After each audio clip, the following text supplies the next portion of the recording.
As a young citizen of India, armed with technology, knowledge, and love for my nation, with a vision of transforming India into a developed nation, I'm joining Shobhit University. What about you? Very good morning to all the participants from India and abroad. Shobhit Institute of Engineering and Technology, Meerut, deemed to be university, and its centers of excellence, Center for Agricultural Informatics and E-Governance Research Studies, Center for Agribusiness and Disaster Management Studies, extend greetings to all the participants from India and abroad who are attending today's national webinar series on doubling farmers' income by 2022, Atmanirbhar Bharat in Agriculture. This webinar series is being hosted on every Thursday at 11 a.m. to 1 p.m. Today is 1st December 2022.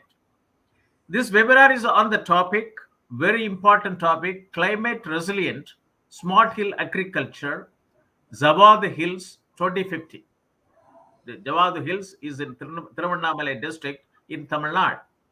On behalf of the Honorable Chancellor, Honorable Vice Chancellor, the faculty members of the university, and on my behalf as the Professor Emeritus and Chairman of the Centers of Excellence, Center for Agricultural Informatics and E-Governance Research Studies, Center for Agribusiness and Disaster Management, and Center for Informatics and Application, and Center for Industry 4.0 Studies and Technology Studies and Application, and Center for Health Informatics and Computing.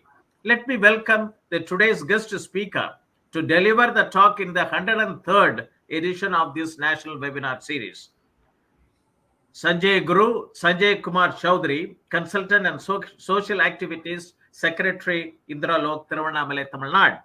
And also my guest speaker, another guest advisor, and Dr. Anil Kumar Srivastavaji, he will be joining later after this talk is over.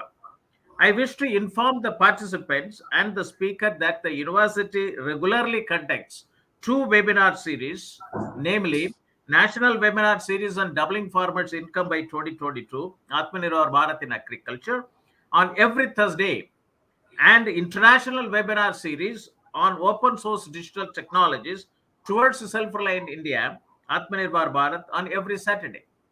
For the benefits of the participants and the guest speaker, so far under this webinar series, the university has organized 102 webinars on the topic. And I would like to quote the titles to show that the importance of this webinar series. Role of agriculture cooperative societies and e-governance. Blockchain technology-based fishery value chain. A self-contained village, a felt need of the day. Spices informatics network value chain. Lantana camera, a camouflaged treasure trove. Smart hill agriculture, a digitalized hill agricultural value system by Dr. Anil Kumar Srivastava. Mera mobile and Mera marketing, integrated mariculture, aquaponics and precision agriculture, MAPA biofarms for income revolution. Smart tribal agriculture, optimizing value chain. Digital agri-tech and industry perspective. Land records information system in India, present and road ahead. Weather decision technologies for increasing farm income. Big data in smart farming. Sustainable soil and land management for climate smart agriculture. Understanding market dynamics for increasing farm income. Role of technologies in mitigating crop risk. How to generate additional profit via simple, attractive approaches in farm produce. Adoption of flexi rubber check dam technology, potential benefit for farmers in rain-fed and coastal agro ecosystems. Realizing the economic benefits of agroforestry. Octosol, organic humic solutions for increasing crop yields and quality while increasing farm income and improving soil health. Closing the nutrient loop, phosphorus management in protein farming, improving nutrient use efficiency and farm productivity. Artificial intelligence enabled pest management technology for agriculture crop protection without pesticides. Empowering farmers through extension and knowledge dissemination, role of mass media. Smart poultry monitoring solutions, agrobiodiversity, intellectual property laws, agriculture and farmers' welfare, and insight into the issues for India's agrarian economy. Manufacture and application of biochar for increased soil fertility and crop productivity. Sustainable integration of livestock with agriculture for farm income increase. Role of geographical indications on improving farmers' income, lessons from Asia Pacific region. Dairy Informatics Network value chain, a dairy tech startup perspective for farmers' income increase. Spices Informatics Network value chain, a turmeric startup perspective for farmers' income increase. Generating sustainable on-farm income through fintech interventions. Nutrition sensitive agriculture, pathway for increasing farmers' income. Artificial intelligence and data analytics to ensure optimal nutrition in the soil harvested food that minimizes human diseases. Bioenergy supply chain, a business opportunity for rural enterprises and farmer produce organization. Tech enabling India's tech starved farmers for manifold increase in productivity and income. Open insurance ecosystem for agriculture produce, risk management solutions to overcome repercussions on farmers' income, market stability, and food safety. Role of mass media for farmers' income increase, a case study from Green TV. AgStack, Agriculture Stack, open source digital infrastructure for the agriculture ecosystem, a Linux Foundation project. Circular economy, circular bioeconomy towards resilience. Urgent need for redefining raw materials and modified waste management policies and regulations. Agritech New Horizon in Indian agriculture, supporting of farmers for marketing will only help doubling of income by 2022. Rural transformation for farmers' income increase, case studies from impoverished districts. Mobile-enabled software as a service to solve complex supply chain challenges, a case study from daily orders. John Deere's journey in India, integrated precision agriculture solutions, doubling the income of farmers through eco-agri solutions, revolution. Bayer's carbon farming initiatives, post-production intervention, maximizing value for farmers. BAIF models of revival of traditional water management system to enable doubling of farmers' income. Should we adopt to farmers' welfare as a new paradigm instead of farmers' income? ICT intervention in agriculture, challenges and opportunities. Democratizing the future of farming, a global experience. Commercial processing of fodder. Next game changer in dairying. Data-driven agriculture and agri-tech startup perspective. Agribusiness potential in Moriga. Agricultural income pathway. Strengthening links between agriculture activities and outcome. Technology, education, reach and rehabilitation for the environment. Technology, education, research and rehabilitation for the environment. Cultivating dignity for farmers. Model Village Development Program. Sorry, a case study from Maharashtra. Market-driven agriculture, need for development of cross-specific strategies at block level. Farmers collective with value addition, powerful business model for income increase for small and marginal farmers. Lessons from Operation Flood for transforming agriculture and food systems. Sustainable food production. Agriculture marketing in India, defects therein and remedial measures, if any. Small-scale fisheries and their contribution to rural livelihoods, case studies from developing countries.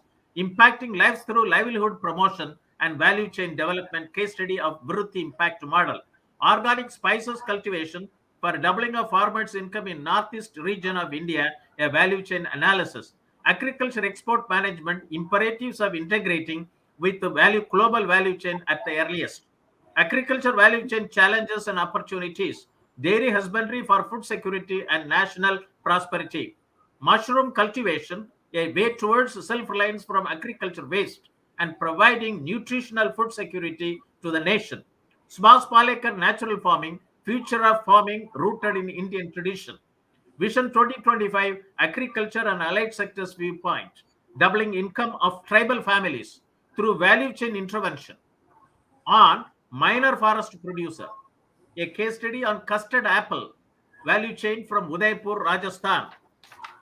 Unnati Agri, internet in farmlands, key for prosperous farmers.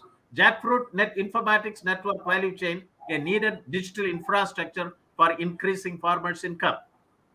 doubling of farmers' income through integrated agri-value chain, potential role of minor fruits in achieving national, nutritional, and livelihood security, fisheries informatics network value chain, a case study from Manja Technologies, untapped potential for growth, co-create solutions to realize gains for farms, households, and communities.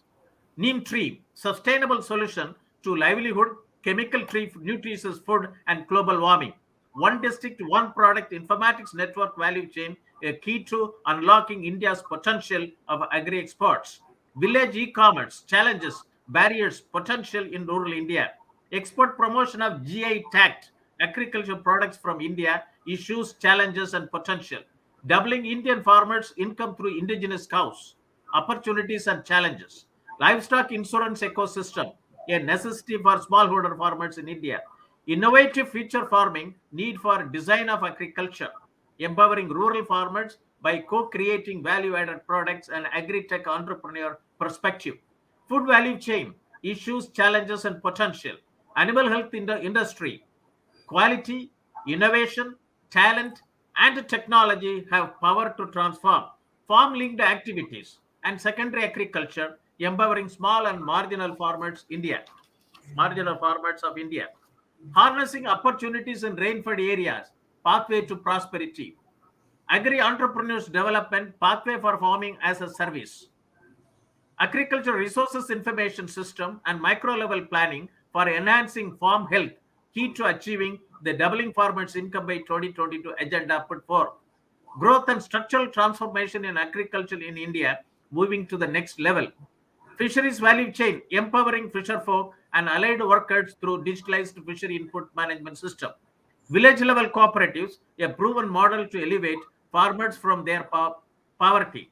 Experience sharing on entrepreneurial journey in secondary agriculture. AgroCrade, a AI-powered physical plus digital infrastructure, enabling digital trade in fruits and vegetables. Innovation for waste to wealth by Dr. D.V.R. Prakash Rao, President, National Academy of Veterinary Science, India. Development of livelihood activities among tribals through Nature Science Foundation by Dr. Shrikala Nair. Promoting rainwater harvesting through direct borewell recharge for rural transformation. Promoting rainwater harvesting through direct borewell recharge for rural transformation. Smart and collaborative agriculture, the way of the future by Dr. Siva Makesh Tangaturu. Today is the 103rd edition of this national webinar series, which will be addressed by through Sanjaya Kumar Chaudhary, popularly known as Sanjayaguru, on a very important topic, climate resilient, smart hill agriculture, Javadhu Hills 2050. Dear participants, please note the keywords from the title. Climate resilient, smart hill agriculture, and Javadhu Hills, and by 2050. India is said to be a land of villages. Acharya Vinoba Bhave said India is largely an agriculture country, Krishi Pradhan Desh, and a country of villages, Kram Pradhan Desh. More than 6.25 lakh villages. Agriculture sector is the foundation of Indian economy. It employs more than 50% of India's workforce and contributes almost 17 to 18% of its GDP. I think Sanjayaguru, I think your network is down. The agriculture sector is the foundation of Indian economy. It employs more than 50% of the India's workforce and contributes almost 17 to 18% of its GDP. Agriculture is the main source of food, employment, and income for 70 to 80% of the people suffering from hunger in developing countries. At present, agricultural livelihoods are being severely impacted world over as a result of anthropogenic global warming and climate change. Mr. Manish, can you contact? He's joining. Yes. At present, agricultural livelihoods are being severely impacted world over as a result of anthropogenic global warming and climate change. Climate change has got both direct and indirect effects on agricultural productivity, including changing rainfall patterns, severe drought, flooding, and changes in geographical risk distribution of pests and diseases. India's labor-intensive and subsistence-based agriculture sector is particularly vulnerable to this development. Farmers of India are facing multidimensional problems: price fluctuation, debt, and lack of infrastructure and weather. Indian farming community consists of about 14.5 crores operational holdings, of which 85% farmers are having small and marginal size operational holdings. They need timely, location specific, personalized information for effective control on their production risk and then market their produce to identified market opportunities. I would like to quote our Honorable Prime Minister, Shri Narendra Modi, at, uh, at the 7th Governing Council meeting of Niti Aayog, meeting held on 7th August 2022 in New Delhi. In his opening address, he stressed, I quote, the need to focus on modernized agriculture, animal husbandry, and food processing to become self-sufficient and global leader in the agriculture. In his closing remarks, he said, I quote, each state should focus on promoting trade, tourism, and technology via every Indian mission around the world. The state must focus on reducing imports, increasing exports, and identifying opportunities thereof. We have recommendations from Doubling Farmers' Income by 2022 report to 2018. I was closely associated with this committee report. I chaired as a subgroup leader for two subgroups, Volume 11 and Volume 12B. Volume 11 talks about empowering the farmers through extension and knowledge dissemination.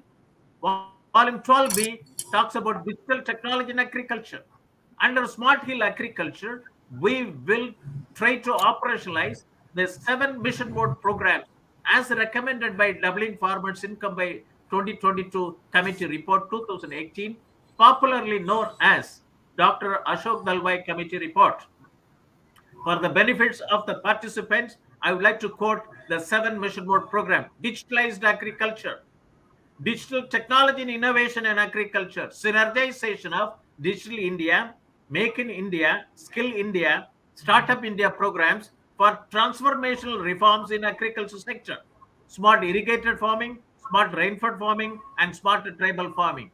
Put together, all the three will make smart hill agriculture. Smart hill agriculture will have smart irrigated farming, smart rainfed farming, and smart tribal farming. Digitalized agromet advisories and agricultural risk management solutions. Digitalized agricultural resources information system and micro level planning for achieving smart village and smart farming. Digitalized value chain for about 400 agricultural commodities. Digitalized access to inputs, technology, knowledge, skill, agricultural finance, credit, marketing, and agribusiness management to farmers. Digitalized integrated land and water management systems per drop more crop. Digitalized farm health management for reduction of farmers' loss. This include public health, plant health, animal health, soil health, water health, fish health, and environmental health. And if this vertical level of data are being displayed over a GIS technology on village wise or panchayat wise, we will be in a position to identify which area is disease prone, and we don't have to go for lockdown, national lockdown hereafter. And this is $1 trillion data economy. And Doubling Farmers' Income Committee report also talks about strengthening and digitalization of all primary agricultural cooperative societies in the country. And it talks about the need for development of a network of cooperative societies, CoopNet, and automation of each cooperative society, e-cooperatives, to facilitate governance and operational efficiency in the cooperative sector is good for rural India. And we have Atmanirbhar Bharat. It is the vision of our Honorable Prime Minister, Shri Narendra Modi, of making India a self-reliant nation rested on 5 I's: intent, inclusion, investment, infrastructure, and innovation, based on 5 pillars: quantum jump in economy, 1 infrastructure, 1 that represents modern India, systems, 21st century technology driven and vibrant demography, and demand whereby the strength of our demand and supply chain should be utilized to full capacity, and vocal for local and make in India for global. And during the third tranche of Atmanirbhar Bharat Abhiyan, Government of India also has provided 1.5 lakh crore as the booster, among which 1 lakh crore to the agriculture cooperative societies, farmer produce organization, and startups for boosting farm gate infrastructure. 10,000 crores for formalization of microfood enterprises and for following cluster farm based farming approaches. 20,000 crores for PM Matsya Sambada Yojana to pay way for additional fish production of 70 lakh ton over 5 years. 13,000 crores to achieve 100% vaccination of cattle, buffaloes, sheep, goats, and pigs. 15,000 crores for animal husbandry infrastructure. 4,000 crores for promotion of herbal cultivation to cover 10 lakh hectare under herbal cultivation in 2 years. 500 crores for beekeeping activities. We have Amrit Call led up to 100. Next to 25 years, from India at 75 to India at 100. It has got its blueprint for achieving during the Amrit Call. Our government aims to attain the vision. They are complementing the macroeconomic level growth, focus with a microeconomic level, all inclusive welfare focus. This is where smart hill agriculture is very important. Promoting digital economy and fintech, technology enabled development, energy transition, and climate action. Relying on virtuous cycle starting from private investment with the public capital investment, helping to crowd in private investment. We have national logistic policy which promotes development of unified logistic interface platform to help different government and private agencies such as shippers, service providers, enable information exchange on a timely, real-time basis in a confidential manner. Standardization of physical assets and benchmarking service quality standards. Logistic, human resources development and capacity building. Export-import logistic, service improvement framework, and sectoral plan for efficient logistics and facilitation of development of logistic parks. And during the 15th August 2022 Independence Day, our Honorable Prime Minister, provided to the nation 5 pillars for India's development. He called it 5 pledges for 2047. Panch Pran, which are they?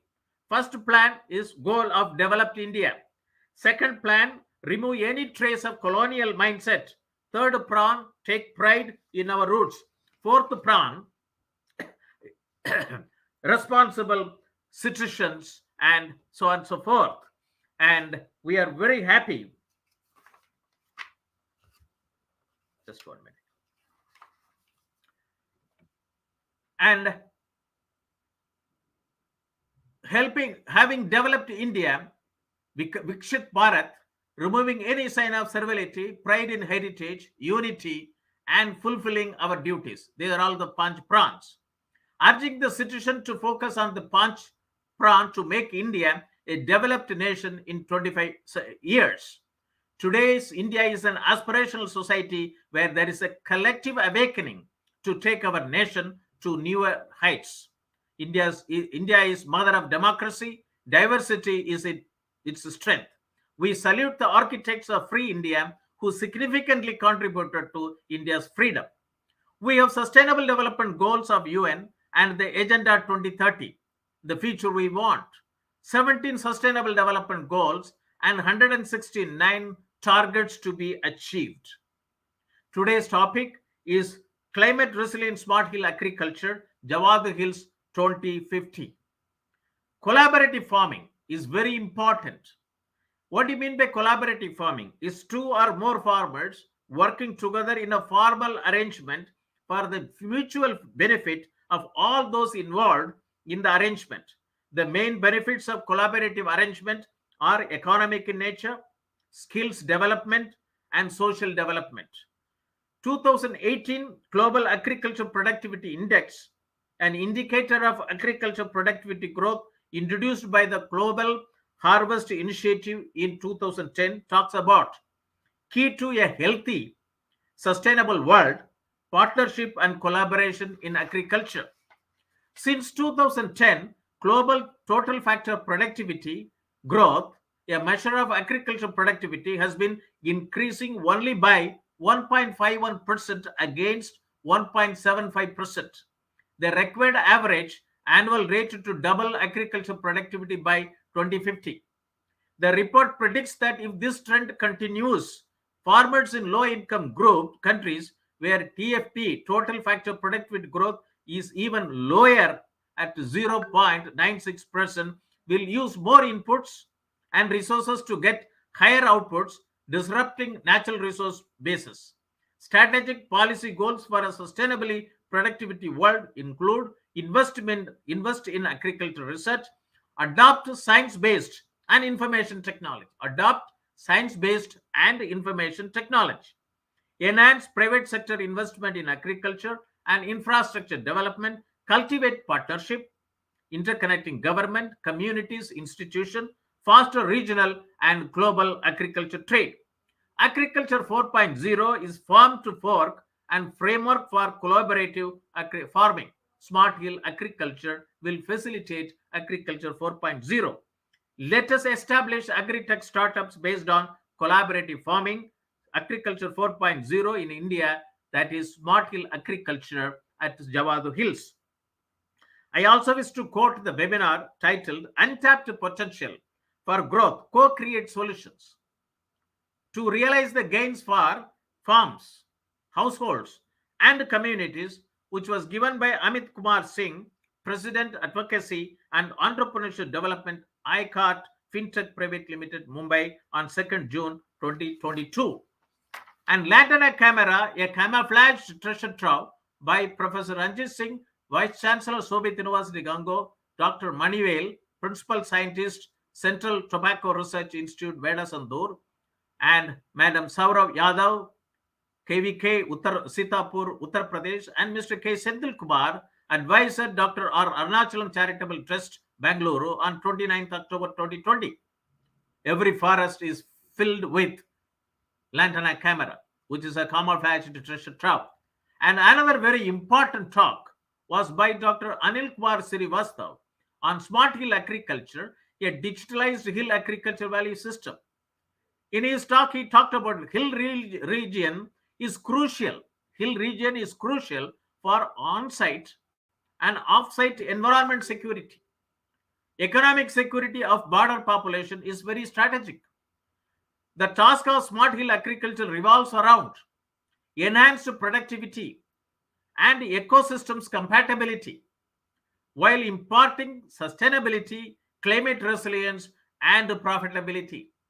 It is an intelligent farming system adaptive to change with high degree of agility. He talked. It is an intelligent farming system adaptive to change and with high degree of agility. Traditional hill farming scores high on ecological sustainability, climate resilience, and food diversity, but it scores low on productivity and profitability. The factors of low use of chemicals, cultivation of coarse grains, pulses, and pseudo cereals need awareness, branding, certification, market support to ensure high profitability. And we needed to develop Smart Hill farmers for Smart Hill agriculture. He said it. We needed to develop Smart Hill farmers for Smart Hill agriculture. And he proposed development of Smart Hill agriculture is in a chronological manner. Induction of frontline specific knowledge and technology and innovations, including hydro, nutrient, and energy cycling. Hydro, nutrient, and energy cycling. Integrated production systems and cost tracking. Integrated production system and cost tracking, enabling the farming community to adopt frontline knowledge, technology, and skills, complementing policy, investment, infrastructure, agro-processing, and marketing. transformation and intensification to vibrant agribusiness from way of life. Transformation and intensification to vibrant agribusiness to form the way of life. Economically viable, socially acceptable, and environmentally safe smart hill farming. Economically viable, socially acceptable, and environmentally safe smart hill farming. And another talk also we had it, smart tribal agriculture, optimizing value chain by Dr. Nadadu Janathan, IAS retired, former United Nations advisor and founder trustee of Hassle-Free Foundation. He talked on 1st December 2020. Why smart hill agriculture? Today, about 720 million people, that is 12% of the world's population, live in mountain region. 12% of the world population. Many of them economically and politically marginalized, according to a report published in wikipedia.org. The Rio Plus 20 outcome document, published in 2012, the future we want, says that mountain needs to be covered by sustainable development goals, especially the goals where mountain play a crucial role for global sustainable development, which include the focus areas related to water and sanitation, poverty eradication, food security, energy, ecosystems, and biodiversity, as well as climate change. This is what is from Rio Plus 20 Outcome Document 2012. Mountain, the water towers of the world, also provide food, feed, and medicine. In an FAO report titled An Integrated Approach for the Sustainable Development of Mountain Agriculture, emphasizes importance of mountain to the water, energy, food nexus. Water, energy, food nexus. Mountain resources provide fresh water and renewable energy and are essential for the water, energy, food nexus. The nexus outlines the drivers that can improve livelihoods and economic growth based on appropriate policies and actions addressing water, energy, and food protection. Positive impacts resulting from these policies and actions are essential for reaching the sustainable development goals, including reducing poverty and eliminating hunger at national and global level. And world's mountains are its water reservoirs, providing 70% of the world's freshwater resources to around half of the world population for domestic use, agriculture, and industry. Mountains are important watersheds, conserving snow cover and releasing water slowly to feed streams and rivers throughout the year all over the world. This makes mountain ecosystem a vital source of irrigation water, which is essential for crop and livestock production, both upstream and downstream, to enhance food and nutritional security. Current scenario in India, we have Western Himalayan region, Eastern Himalayan region, East Coast hilly region, and West Coast hilly region. And hill mountains is the source of food, feed, and medicine. Traditional and modern methods of water and land use planning for resource use efficiency and need-based accelerated adoption of integrated agri, horti, silviculture, pasture, livestock, fisheries systems. Hill agriculture has got both challenges and opportunities. It is a report published in 2011 in Indian Journal of Agriculture Economics. This includes the following points. Farmers Commission, Dr. Emma Swaminathan Commission, titled Serving Farmers and Saving Farming, points rising acute agricultural distress in the rainfed areas of the country, which also includes hilly areas. It lists 5 basic cause factors that are central to the crisis: unfinished land reforms, water scarcity, technology fatigue, access adequacy, institutional support, and opportunities for marketing. And farms in the hilly area face the following problems: mechanization, small land holding oblique size, villages are scattered, and farmers are unable to contact others. Knowledge transfer sharing, irrigation facility, market reach, transportation and connectivity, and productivity. And there are very important and floriculture industries and opportunities and challenges in Indian culture, hills, and ecologically vulnerable, and the region is rich in natural resource and provides ample opportunities to enhance the quality of lifestyle of the farmers by utilizing the locally available resource.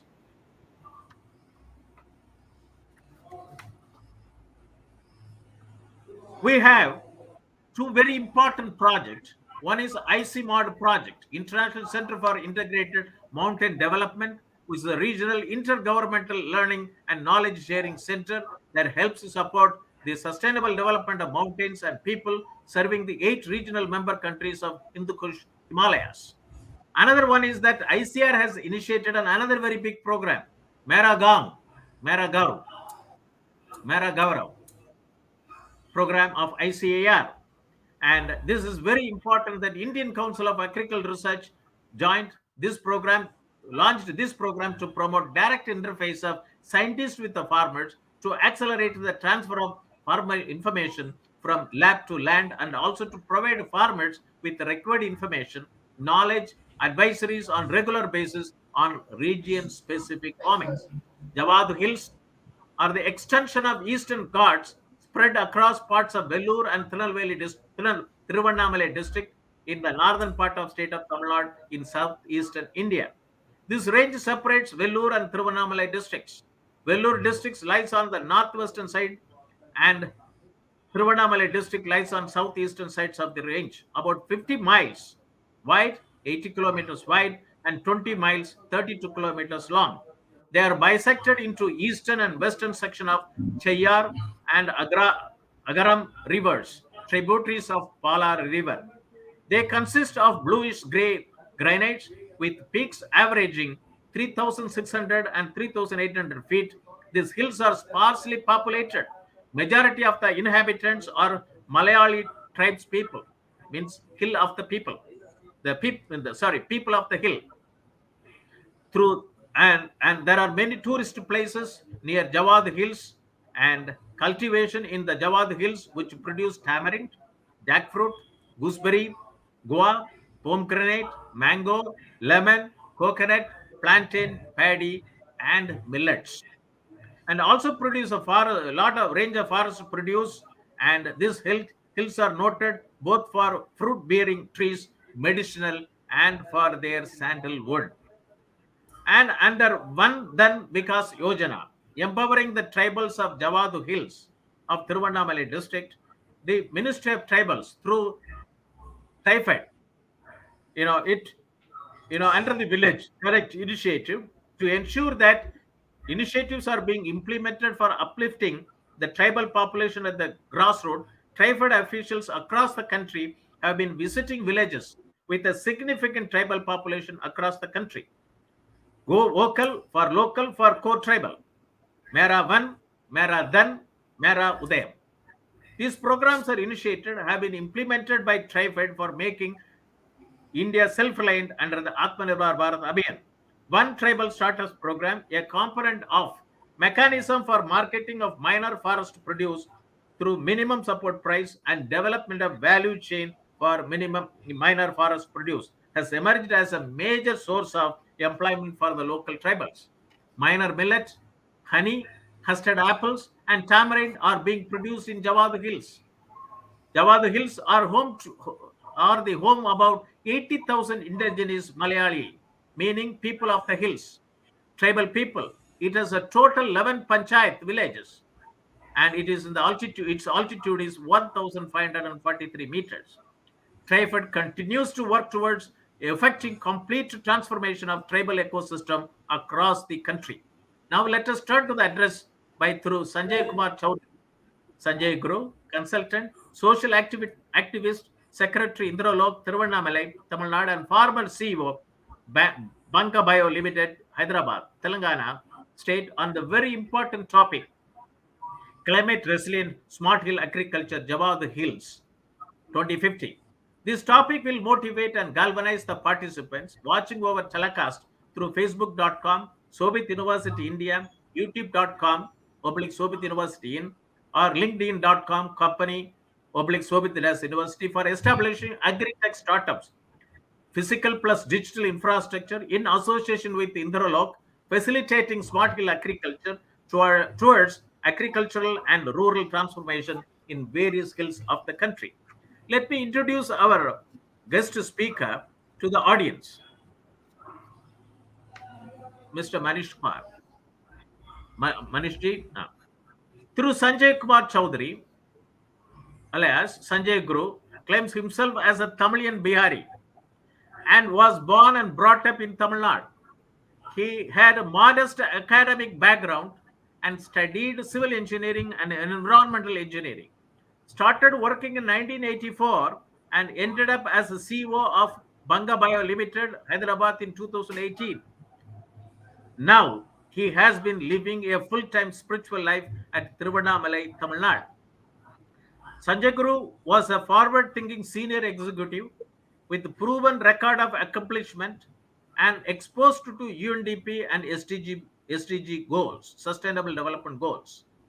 A complete engineer with a social engineering approach. A complete engineer with a social engineering approach.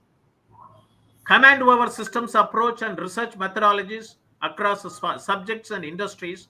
Network of national and international experts in niche high-tech area and business. Has pan-India working experience of 30 plus years.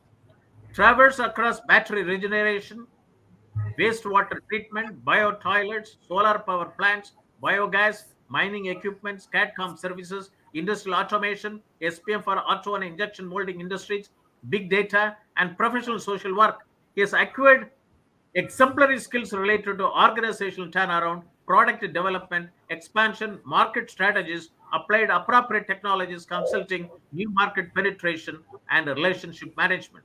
His work experience include Battery Second Life, BankaBio Limited, C3 Solutions, Delta Construction Services, Thrive Energy Technologies, Aditi, Ramakrishna Math and Mission, Future Systems, Odyssey Consulting Service, Sulabh International.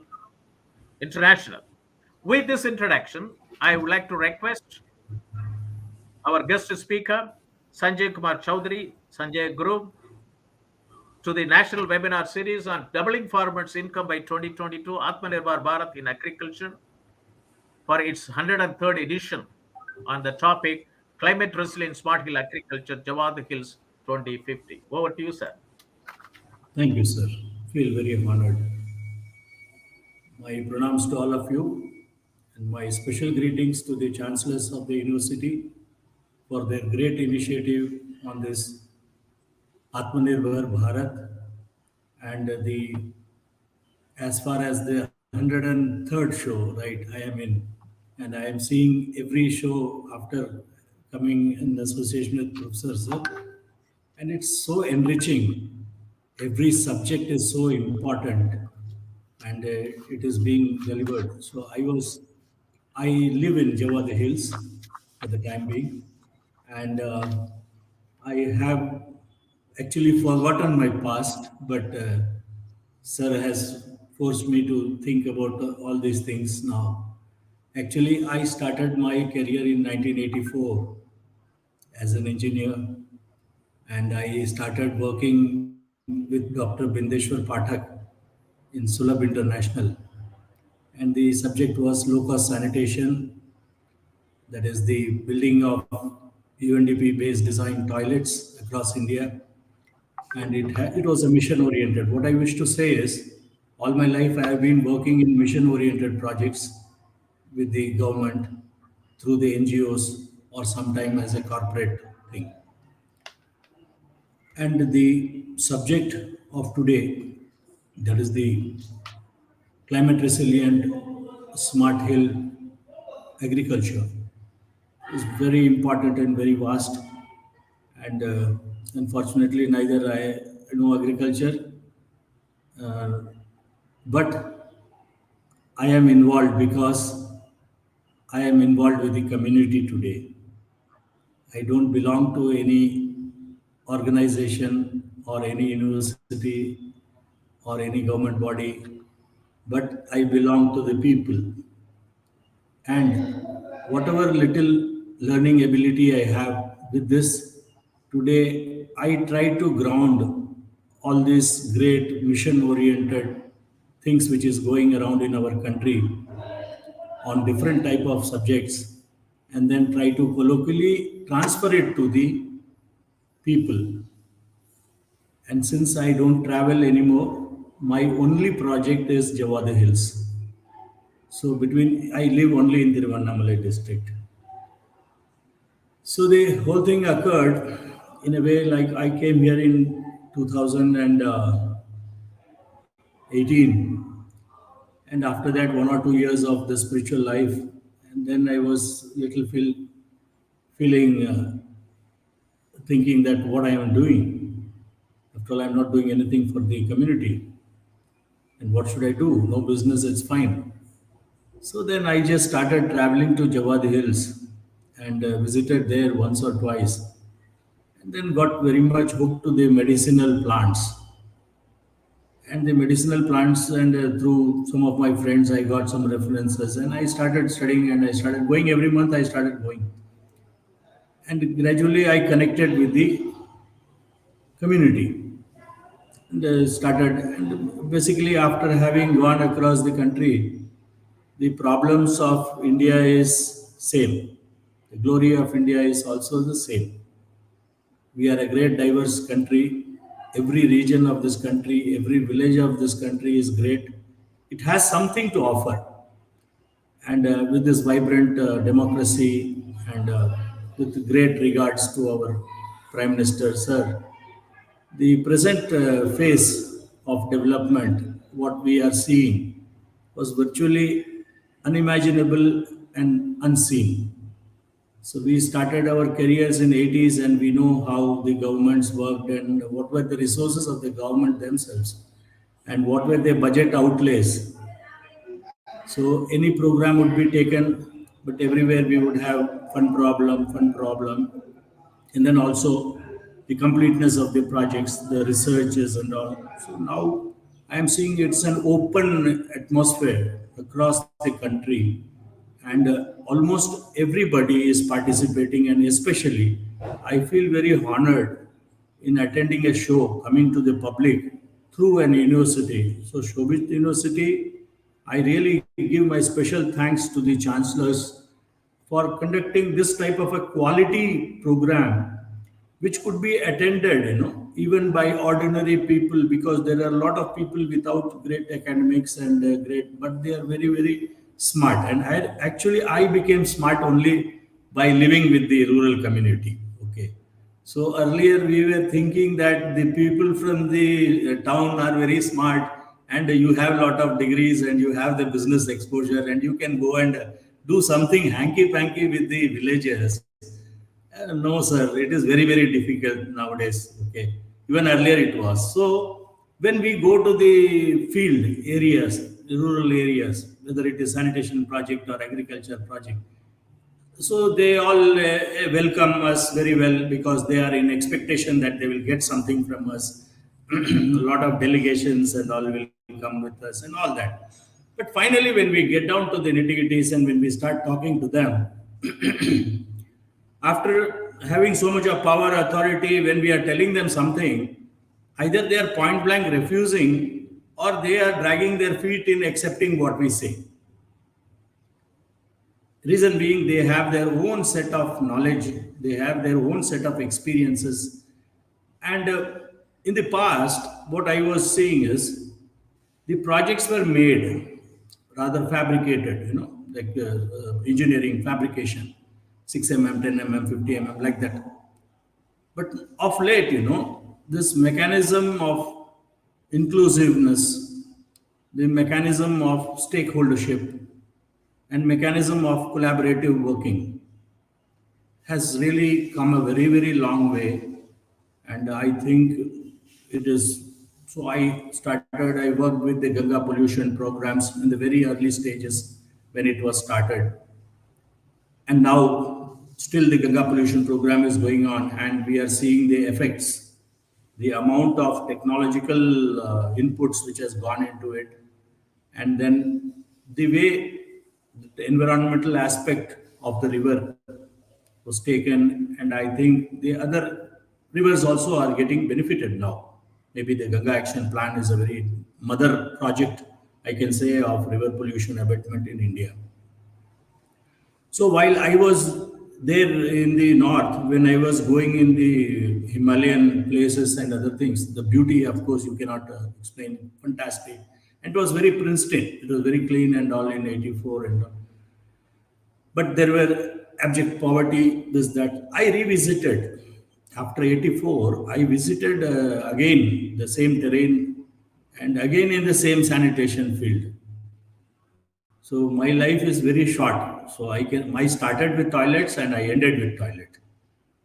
So earlier it was public level programs, and later on I ended with Swachh Bharat Abhiyan again, which is I think a flagship program of this country, and a great amount of what do you call this sanitation obligation what this country has done. So people ask me if the Swachh Bharat Abhiyan is over, is the program over?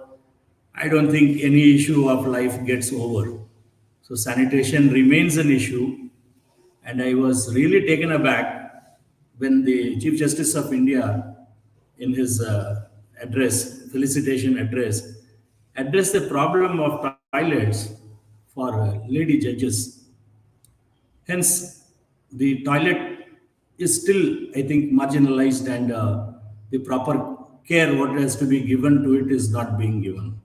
But I take pride that in the 80s, it was the beginning stage. The governments were getting organized.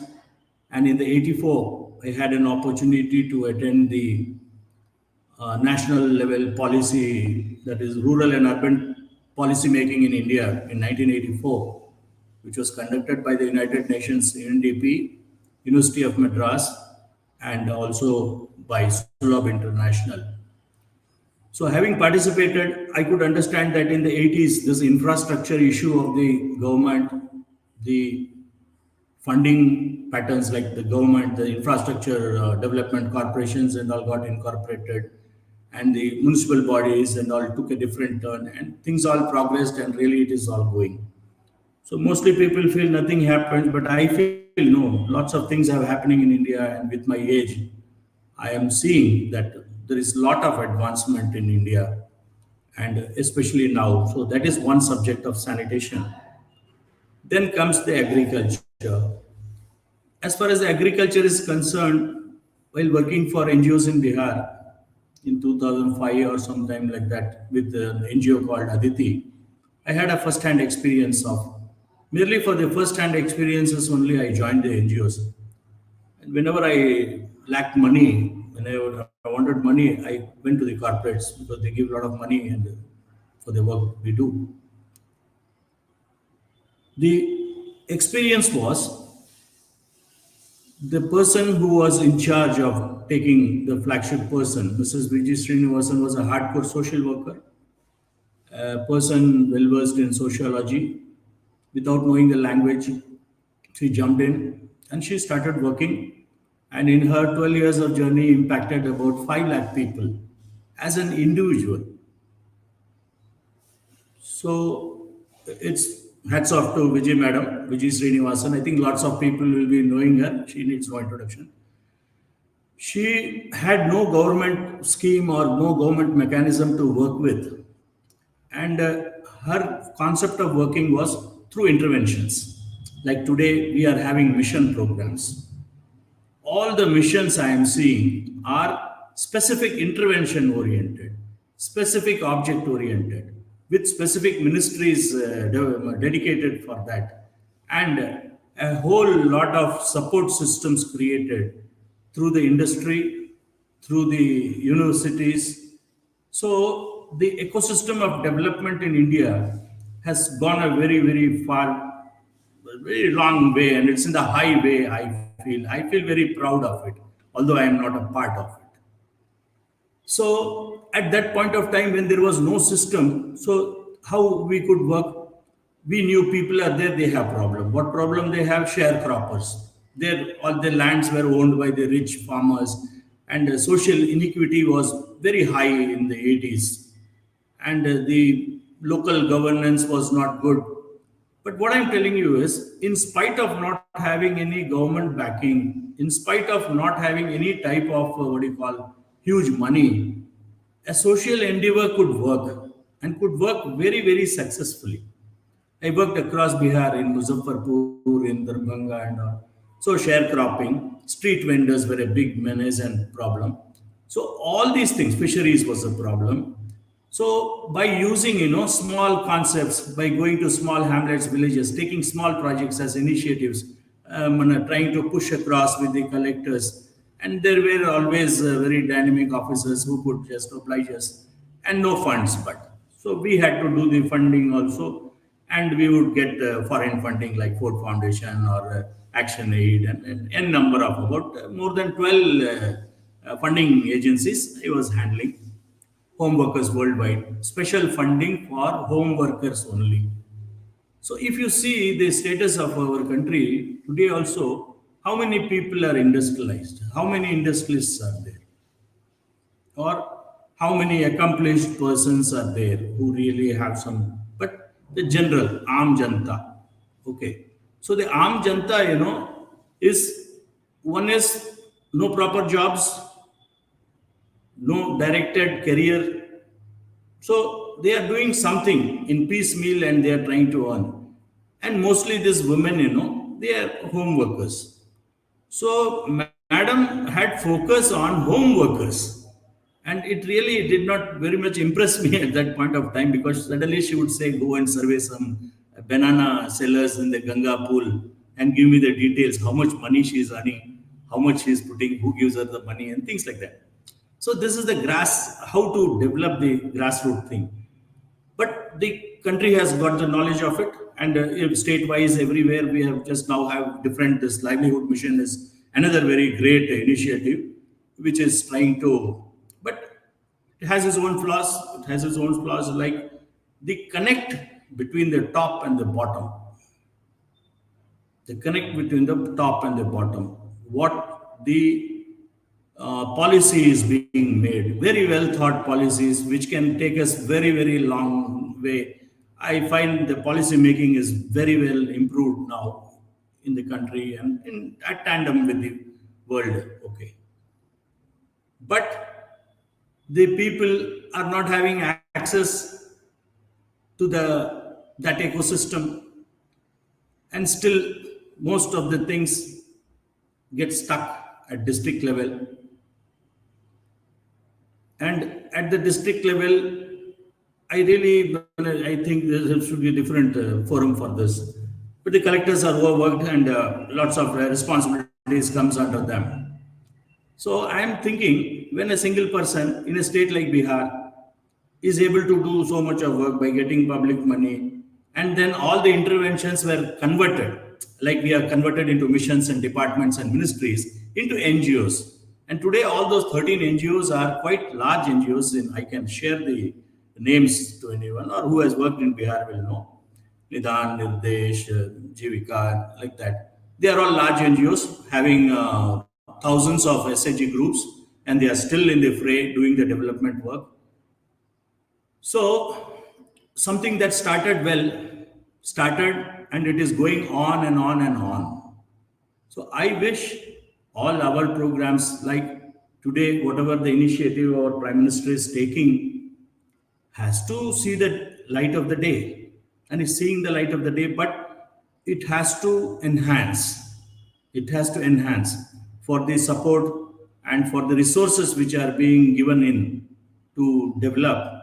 I think our NGO fraternity or the Aam Aadmi should also be responsible and take it up and make all these missions a grand success. Now, coming to Smart Hill. Okay, Hill is always fascination for anybody. So when I just joined this group, I actually, from Javadhu Hills, I joined for tribal group, and then I just spoke one day with Professor Sir, and he immediately said, "Oh, virtually it's a great thing. Yeah, why should it not be a smart hill and things like that?" And it really inspired me, and that way only I got mooted to get going. So the hill scenario, if you see, if we are seeing the hills in the last 25, 30 years, if you see all the hill stations, and hill stations are getting a lot of attraction, and more attraction is for tourism only. Why people go? People go to see the multi dimensions of the nature. So as an engineer, we know 2D, we know 3D, there can be 4D, 5D, digital printing, that is virtual realities. But the reality, of beauty are in the hills only. Because if you go to very high altitudes, it has its own problem. I face the Ladakh and Leh also. The hills are very beautiful place to see. It has got very scenic beauty of its own.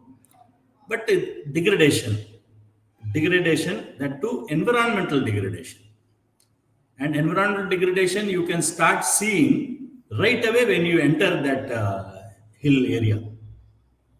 Say, again, quote Sahasradhara near Dehradun. So from Dehradun downline you go, and in 80s when I was there, the what do you call that? Dhara will come, no? Water will ooze from those herbs thing, and people will just sit that. But when I go in 85, I find a lot of structures have been made, benches have been created, concrete benches, and people are sitting. Like it's no more, it's just some water there, and people are, and of course, the larger area is very fine and all. So, what I feel, municipal administrators are not trained or do not have the inputs to develop specific regions, hill regions. Hill region is very, very environmentally sensitive, especially because of the slopes, different type of contours, the downstream water, upstream water, mainly the water thing. Hence, doing tinkering with a hill area, because you have earth movers and all. So if I become an authority, first thing is that snorkel looking JCBs and all I'll stop, because they are such very powerful things, We can put the mountain itself to the rail. Because we have been working in the mining industry and all, and the sort of machineries and all we have and all. So first of all, the hill areas and all have to be dealt with little sensitivity. And the municipal workers, like we are handling sanitation, we are handling tourist thing, whatever. Any structure which is made inside the hill area, especially which you can call the forest region or this, it needs a lot of care and concern. Okay, because every man-made intervention on earth has a reaction, and when we do that in the hill area, and especially the Himalayas and all, they are so eco-fragile.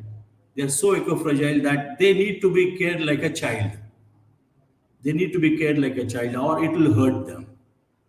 And it will hurt them. And if it hurts them, it pains nature.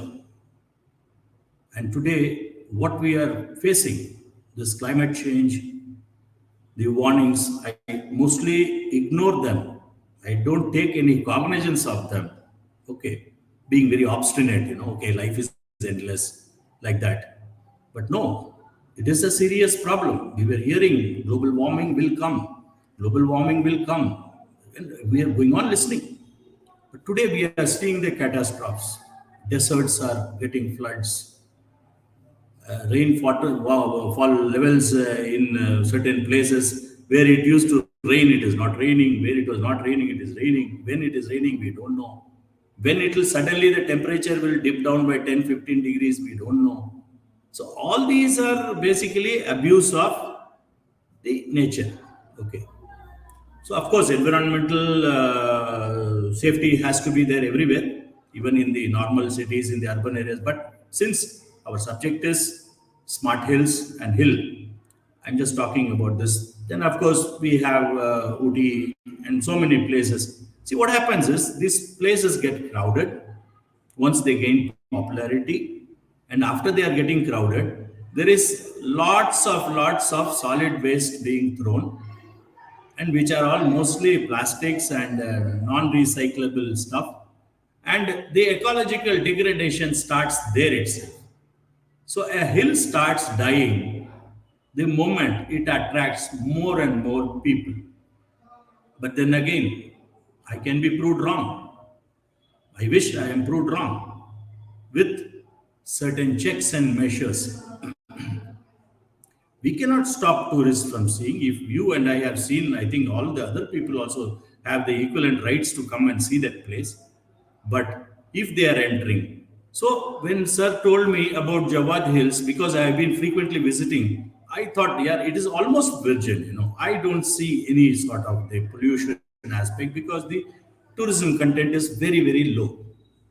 And I got into Javadhu Hills before this project was framed. And since I didn't have any concrete project, being a community worker, I was just gathering the mass and getting some momentum and speaking to the people, understanding their problems.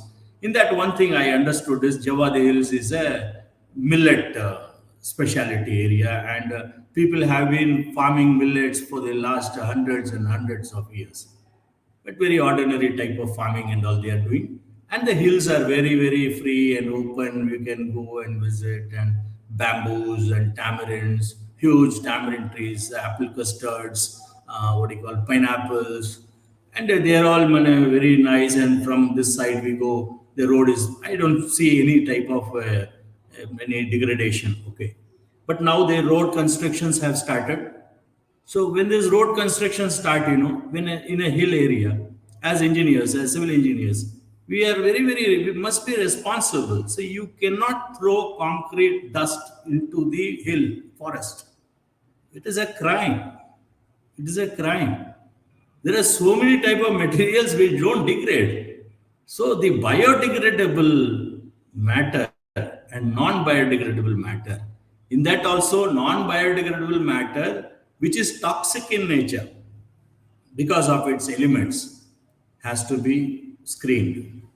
It is an overall, I'm telling. And in Jawad Hills, because there are entry points are one or two, and mostly in the hills, the entry point checks are very, very important if we want to really protect the environmental life of our hills. Because we need to screen what sort of material is taking. And I'm simple, as a solid waste management guy, having worked in both in corporate and the municipal level, I think the people who go, as you go to the airport, you have done a security check, what you have and things like that. I think their bags have to be checked. They have to declare they have this, that's all. And they have to bring it back. They have to bring it back. And that entry point will collect all that solid waste and put it in a garbage and do whatever the cycling. We can recycle any waste if put in one place. But if it is scattered in Himalayas, we have seen in the top above the Kanchenjunga zone, all these travelers of Amarnath and other things, tons and tons of Tetra packs and tons of all those things are there. So being a solid waste, I'm sorry, it's not very interesting to listen to this, but I feel it is very, very important. Okay. And then the next comes the sanitation facility. So the open air defecation is again another menace which will cause problems. So for the common man, there are not enough facilities, and how we should be able to do that also is a challenge.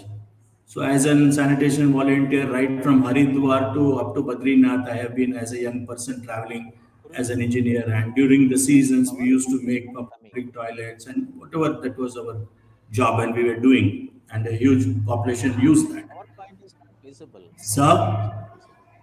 Your PowerPoint is not visible. Just see to that. Your presentation is not coming. Who's coming, sir, now? Okay, fine. Yeah. Now only from the beginning it was not coming through. You can run through. You can run through from the beginning. Sorry, sir. Sir, there is nothing much in my PowerPoint. I just will Okay, share a few. just 1 minute. Just 1 minute. I have to. So, I have to take it. Okay, just 1 minute. I'm so, also uh, taking the. So yeah, getting from there. So two things. One is that whatever that external thing has to be stopped. So in Javadhu Hills, I was got an feeling as though okay, we can achieve the goal because it's a small place, and I also now old, not very energetic. But the parameters and all I have seen. But the villages are very widespread in Javadhu Hills. They are almost scattered, around 11 panchayats and 200 villages. But while I was working, on this mission, I made it a point to go every time to one side. And today I have a thorough idea of which place it is. And a lot of places are such that we cannot go by our motorable roads. And the people are afraid of allowing me in certain villages. They feel I'll fall down and all. So, like what I say is the real life of those hill people, the villages, is like that. Number one. Number two, agriculture. They are very, very good agriculturists. They are very good agriculturists. In that terrain, they are able to, and I saw 2 seasons I have seen, and predominantly they put the millets. But again, that millets and all are not put in a very professional way, and we have a smart tribal farming project separately, which is dealing with that, and it will look at the livelihood angle of the people. So they are able to do the work, and to some extent, till recent past, it seems they didn't have this mercantile system, and they did not understand trading and things like that. So whichever people they could find, they would give fruits free of cost and all. But now, of course, they are taking. But you will understand that the produce of jackfruit, which is so very well cherished and of recently been empowered with the knowledge, like what great things can be done.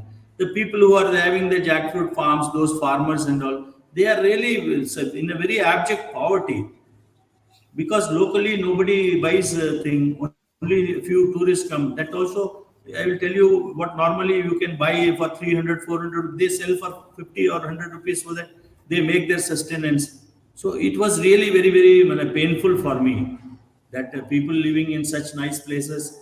And if we want to have the scenery, scenic beauty of this place, and why not involve them, collaborate? They should collaborate with us to protect their own nature. And I found one thing very, very remarkable in that place. I offered jobs to quite some people who were educated. They were postgraduates also. They refused. They said, "Sir, whatever is there, you give us some opportunity to work in this hill itself. We want to work for the betterment of our hill." It is a very, very wonderful thing. One madam came, I asked her what she's doing. She's a diploma in hotel management. One young person doing, lot of people have done this polytechnic courses, in mechanical, in plumbing, like that. They are all polytechnics, but they don't get any job, so they are there. So in that way, about 25 people. So I thought first you create that army, and now more so, if we want to do an environmental project today, I feel it is much easier than our older times where the cartography itself was a big problem. So getting the correct maps and the team which goes to the mapping, it was a very, very, what do you call, a difficult task.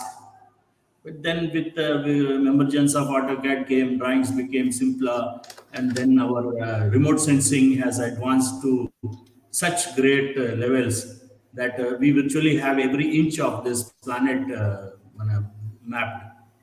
And that knowledge is a separate domain of people are experts of that.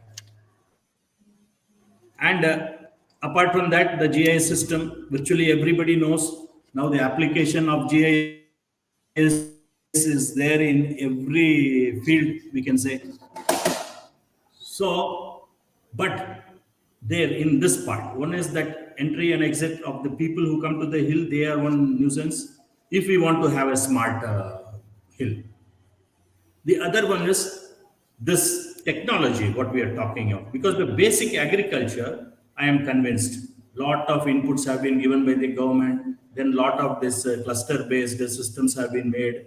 The people have been formalized into groups, and the groups also have been digitized with the NICE and the NABARD support. So many programs have been going on virtually. When I entered suddenly after so many years, when I went through, I saw, and I feel very happy that, oh, something is there. So now getting into the, so in the scientific systems, engineering systems of this remote sensing and GIS, and based on this capture of data, there is very serious level of analysis, serious level of interpolations going on, depending on the location, depending on the application, depending on the specific profession. Okay. So virtually GIS, GPS can be used for any industry, can be used for any situation. That is the case which we all of us know. And in conjunction with that is our mobile phones. The mobile phone is the, what you call, we can call the Brahmastra. It is the Brahmastra of today, which can really connect, and people are studying with that, people are purchasing with that, shopping with that, and everything. But again, that also is more towards entertainment only. People are wanting to use it more for entertainment. But for real systems, like we have today the agriculture information system, we have the agri marketing system, we several type of systems we are having, right from ICAR to NABARD, and all of them are developed, and the farmers are putting use to it also. Handheld phones are there. But no, the efficacy of the working of this system, I have quite a few things in my mind. Okay. Because something is very fancy, it can be seen, it can be appreciated, it can be glorified. You know, you can do so many things with it. But Can we, if you get to the specifics, can you go through the other slides? if you be specifics, then we will understand that this GIS mapping which has been done, this GPS overlay what has been created, then what is the exact need? We need some solution for the health systems. We need some solution for the specific, say, road mapping, connecting of networks like that. So different, that has to be done by experts only. That has to be done by your, what we can say, real experts only. And then after that, it is information goes on and little educated people understand. Finally, it has to come to the village level. So now, when we talk of smart hill agriculture, if we look at the broad components, the first component is the, what you call the intelligent soil testing, the intelligent soil monitoring, then the intelligent irrigation, then the intelligent, or we can call precision supplementing of the agriculture process, giving in fertilizers or giving in whatever the thing, everything is smart now. And I was very much enlightened by this platform to listen to speakers on soil sensing and several other areas. And I find that there is a lot of advancement happening in this. Sir, if you look at these modern gadgetries which we are taking to the farm, all of them are sensor based.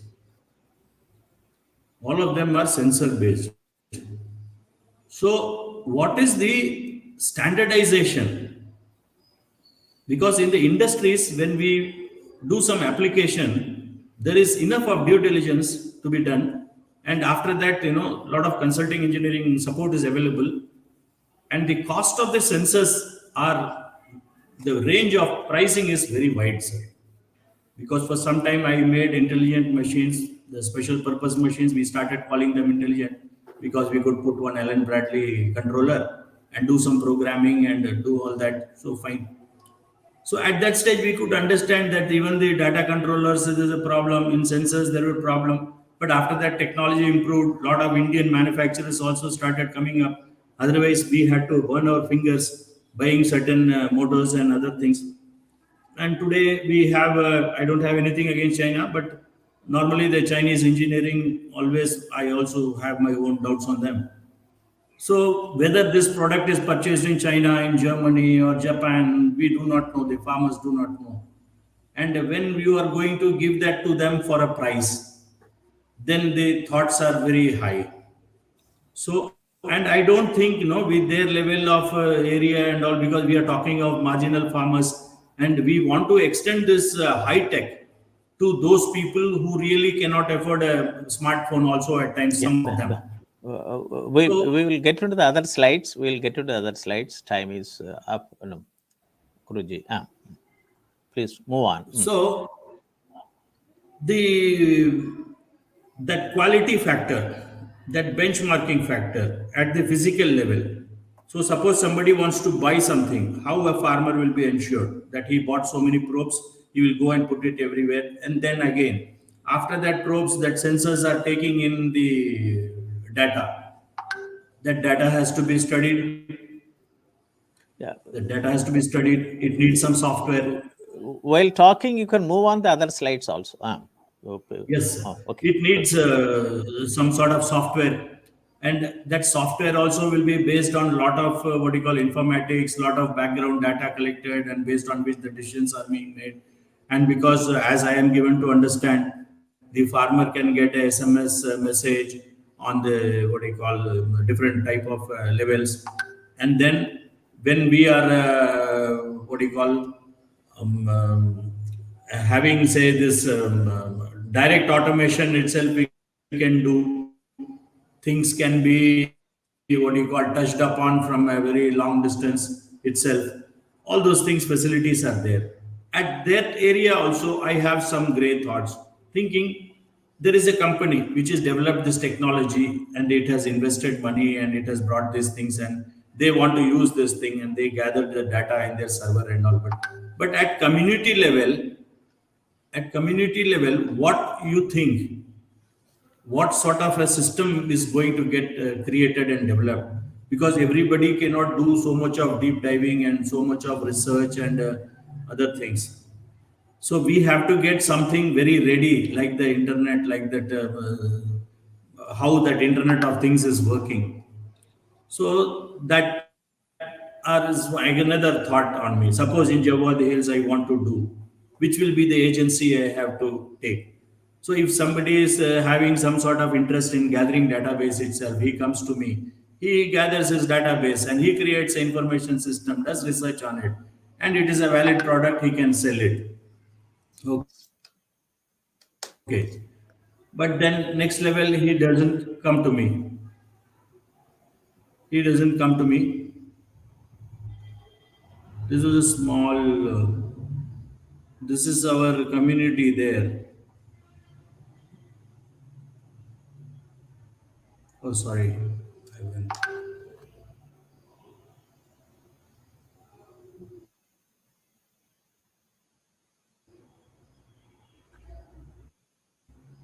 So, yeah, just coming to this slide, this needs some explanation.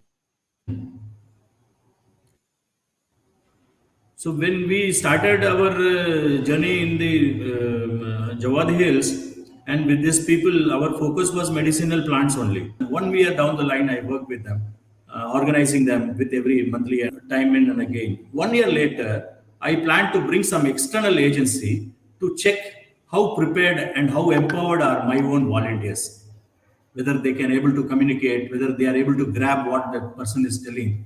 In that, I invited a team from Karnataka. He is Mr. Jagannathan with a cap. He is a versatile environmental person, and he is what you call a barefoot walker. He has done full Himalaya thing, this Western Ghats, Trans Nepal. He has from Sitamarhi in Bihar. He went to Nepal, and his interest is identifying plants. They identify plants of different genre and things like that, and they are a group of 4 people. And apart from him, there is a Dr. Maithili. She's a practicing doctor. She's a practicing doctor. And when I did this medicinal plants, then in Thiruvannamalai, I created, not created, it's already working. It's called Ramana Maharishi Natural Remedies Center. and they make medicines and other things. So I used to do volunteering service for them to learn all these things because I didn't have knowledge of medicinal plants and these medicines and all.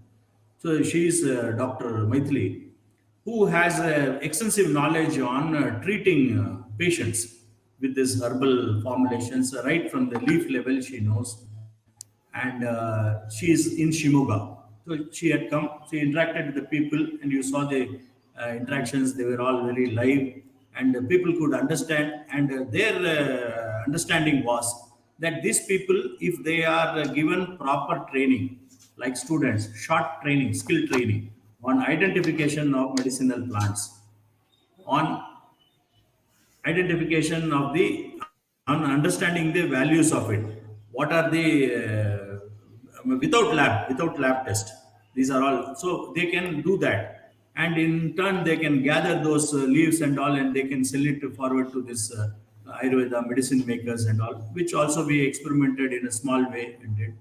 But we till now we have not put any intervention as such for a scheme.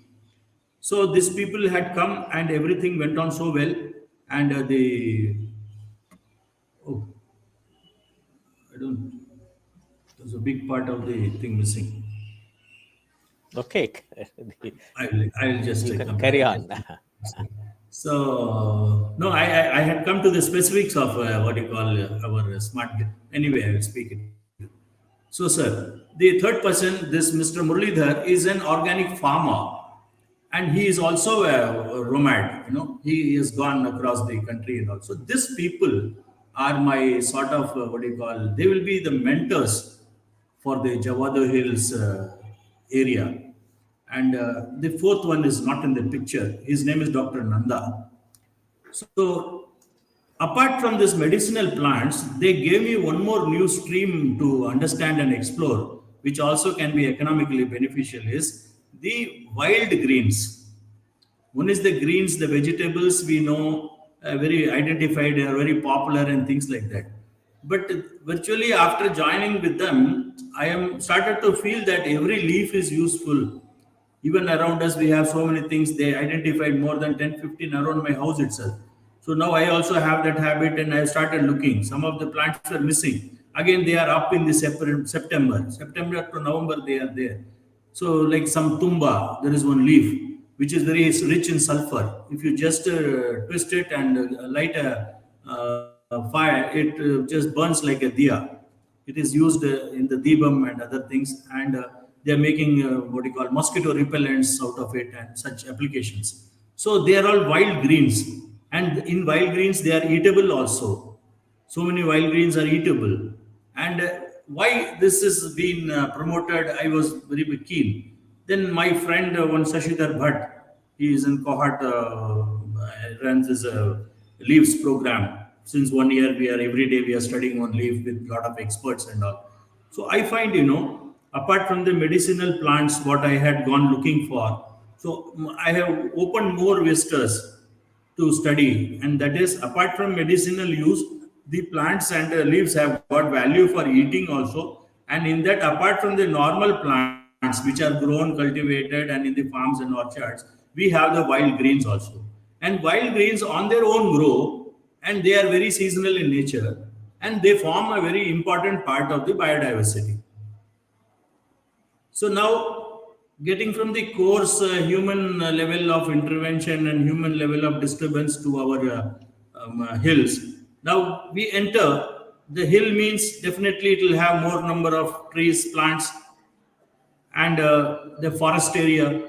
So the forest area is much more than only the plants and trees. That is our garden. So in that, in order to balance the biodiversity, there's so many type of this wild greens, so many type of ants, so many type of antelope, so many type of reptiles, so many type of.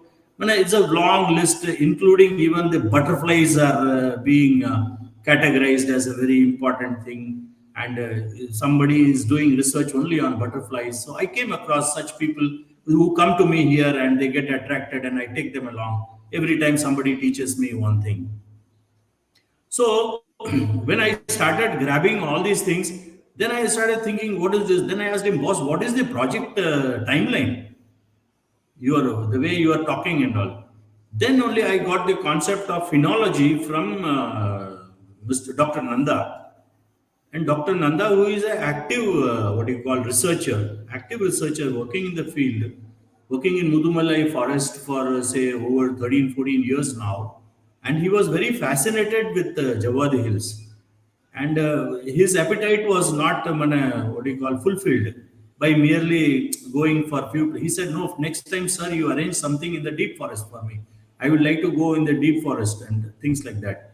So he only gave me an idea that, sir, the biodiversity of a terrain, especially biodiversity of a forests of Javadhi Hills, they are very, very important, sir, and they are directly having connection with the climate resilient features and the climate attacking things. So you do not know that even when there is one small ecological destruction of some kind which is not being witnessed or which is not being reported by anybody, the forest department in itself is not a very high scientifically equipped department.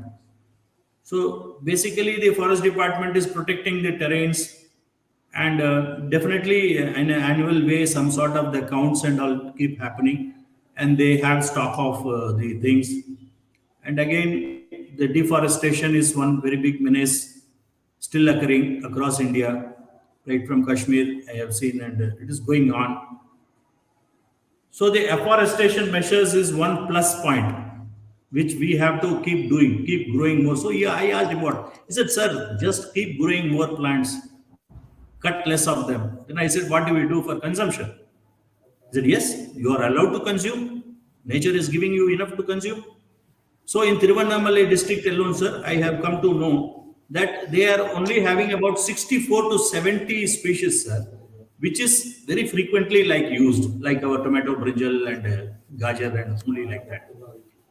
And in Javadhi Hills, I was seen around about 250 to 300 species that I could just go and have a glimpse at those things. What he is telling is, or rather, I asked him how I can develop. I told him I had done this homework for 3 4 months, and this is so many species I have identified, and it is growing. And this is used for pharmacological things. So there were some experts, I have some doctors, so they were telling me Yeah, like, well, Guruji, that you have to, because Dr. Srivastava is online, so we like to yes, sir, you just 2 minutes I will give end. a So, the overall monitoring period of a biodiversity system, one cycle is 13 years. In 13 years, the natural environment will report. Like every year, they are watching how the plant is growing. Every year, which is growing, so many plants are there. How many are getting curtailed? How many are again growing? How many are yielding? Some are not flowering. So, this type of study he said he makes, and they have a data set which he is collecting, which is very, and they are doing it in the national level. He is connected with some mission program only. So this is the informations I gathered, sir. So I have not done anything very big, but I wanted to share all these things with you. And we will have an environmental management approach to develop our project proposal at Javadhi Hills. And for that, we will have to have some presentations from the stakeholders. And in my next session with you, or I will be reporting to you regarding how the stakeholders and all. And Dr. Srivastava also is mentoring me on this subject. And we will like to have presentations. And based on the presentations only, we can be able to design the interventions for the program of the Smart Hill thing, because it covers so many aspects, like right from forest to the local government, to the botanist, to the technologist, to the food processing industry, to the cosmetic industry, to the pharmacological industry. So many people are stakeholders in this, sir, because they are benefited out of it. Hence, I feel that I have proposed as an environmental engineer a systems approach, for which we will have to have dissertations from different type of interest bearers, and it's off to you, sir. And I am very thankful for all of you to listen to me, and I will respond to anything specific which is from me. Thank you very much. So thank you very much. I think Guruji, you can put that one slide which had that smart hill agriculture. One. Can you put it once again so that it will have the benefits? The first slide, smart hill agriculture.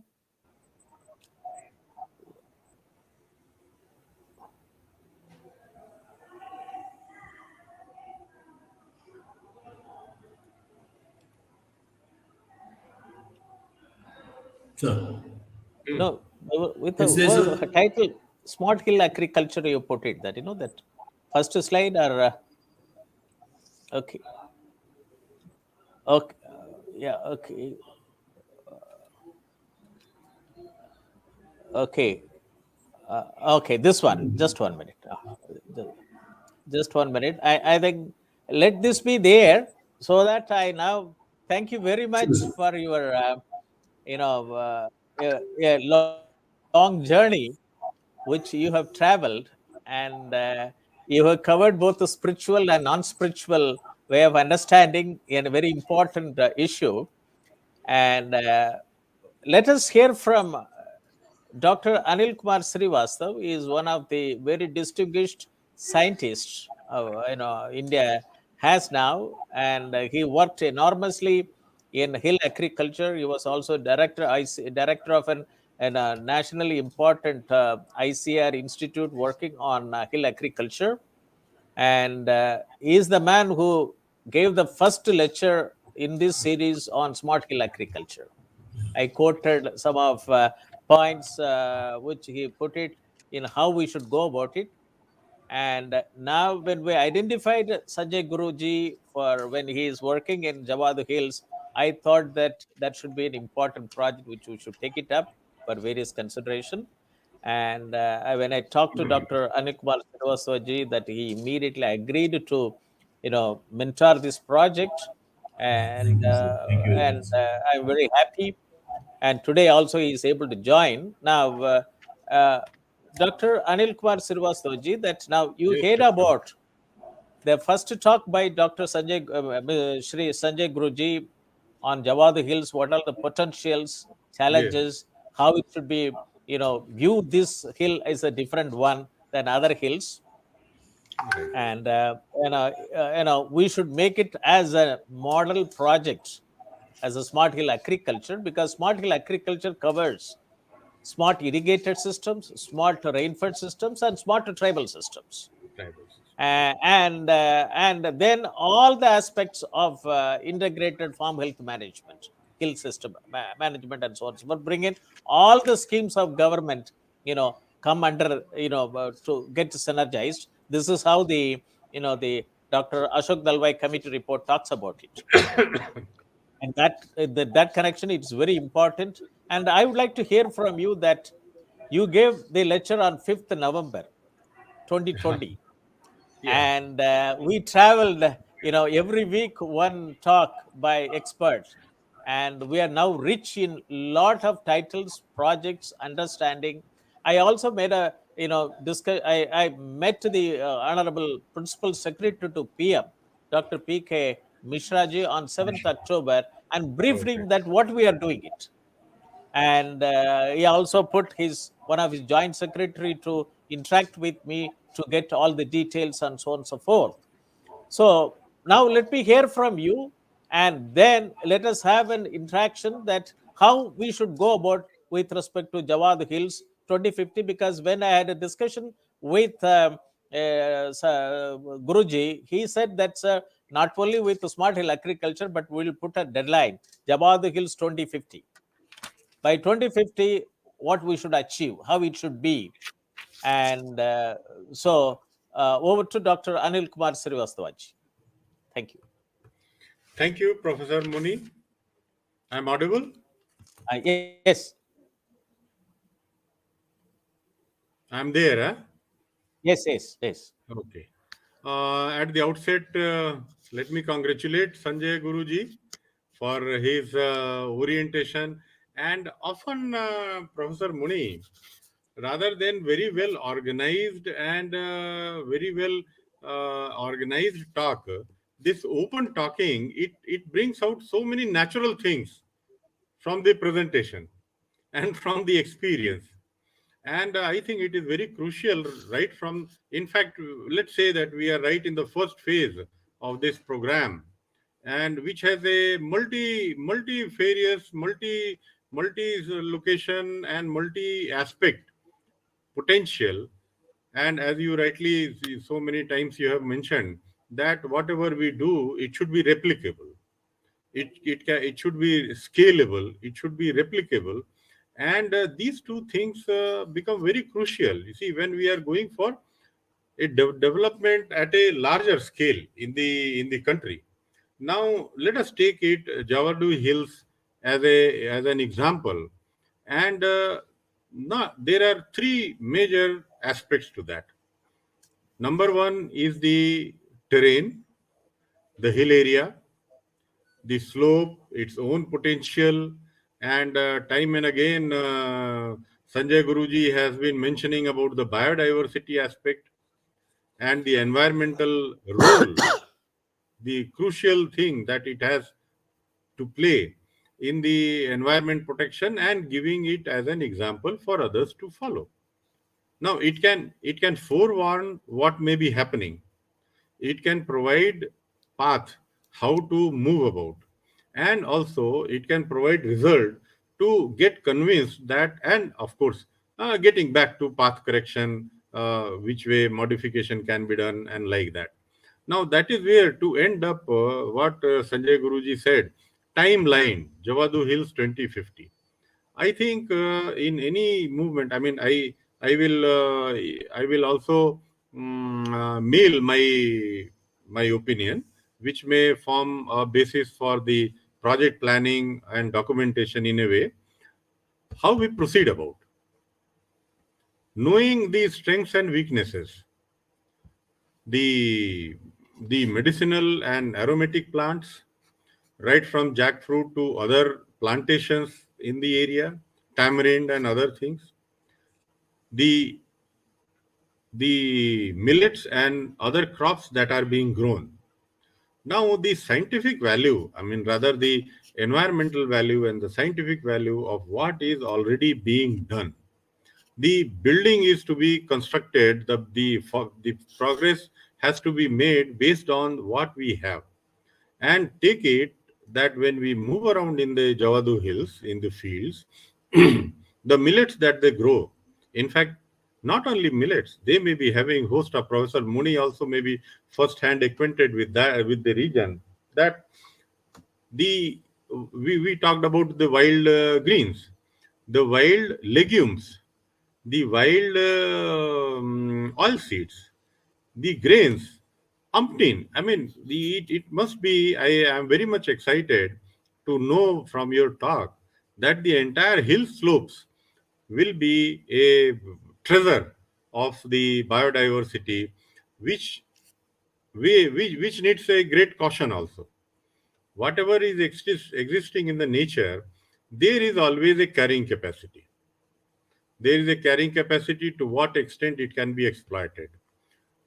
Once the commercial stream comes into the picture, then often we overstep the exploitation as compared to what nature can bounce back, nature can go on providing. Now, in this process, that is where the knowledge comes into the picture, and that is where you see, rather than going for collection and exploitation, we also have to go for culturing. There will be many species, as you mentioned about somebody, Dr. Nanda, or even our NBPGR. I mean, and take it from me, sir, you will have all the support from the ICR system, the National Bureau of Plant Genetic Resources, the National Bureau of Botanical Resources, the NBRI, National Botanical Research Institute. All these people are right there, and we have to go to them. And the forest, and in forest also, particularly the Forest Plant Division and the Silvicultural Division, their own research organizations, they will form a very strong basis, not only for today but for time to come. And that is where the time planning, the immediately 4 to 5 years, or immediately in 1 to 2 years, and even right now we are entering in December, this season it has already begun in your area, so the winters. So right from here, so immediately community will be looking for the result, for the output, monetary output for their sustenance, whatever they are seeing for their own confidence. And the third thing is that whatever is there, it should be sustained. And for that sustenance, the environmental aspect, the soil and water conservation aspect, all those things have to be dovetailed. So I think these 4 or 5 aspects, you see, the biodiversity aspect, the natural resource aspect, the existing in the wild, what can be exploited, and the immediate needs of the people. The community, they have to survive. The community, they have to get the minimum economic return so that they can meet the support their family and their aspirations. They are second to none. The most valuable thing about the community is that they are tribal people.